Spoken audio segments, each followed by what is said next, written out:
hormones, which is a hormonal cascade, is able to occur, meaning one hormone affects others. So bioidentical hormones. For weight loss, yes, we can do supplements, so there's many vitamin options. I like to use what's called peptides. And what peptides are is they turn, and the peptide that is very well known is semaglutide and tirzepatide, which is Ozempic and Mounjaro. Okay. But those are peptides. There's many different peptides. That's just one of many that I can prescribe. So a peptide stimulates a natural response in our body. There are amino acids, protein building blocks that produce an effect in our body. So the way I see it is like a light bulb. It turns on a process that has stopped happening due to age or stress or what have you.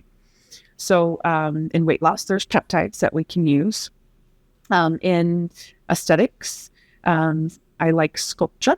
I absolutely love Sculptra. That's actually now what's the new hot thing in aesthetics. But it's not new. We've been using it since the 80s. Which is crazy. Personally, I've been using it many years, Wow. So, but what the gist of it is, how do I help my body? One, knowing what's going on. So what are we deficient in? What do we have too much of? What is not in balance in our body? And then providing that in an exogenous way. Mm-hmm. Meaning we're not going to produce anymore, or we're under so much stress that it doesn't matter how old we are. We're just out of that balance. So then at that point, realizing, you know what, I'm exercising as much as I can. I'm eating as healthy as I can, and it's not happening. So, okay, let's try some medication. But again, these should only, as my clinic name is, help you live life better. Right. Literally. And I always say that anytime I prescribe something, it should improve your life. And if so, yes, some people may need these the rest of their lives.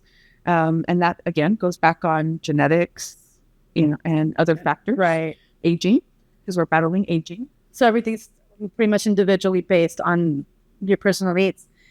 As far as diabetes goes, how is that something that diabetics could use as a long-term treatment and maybe get off of insulin?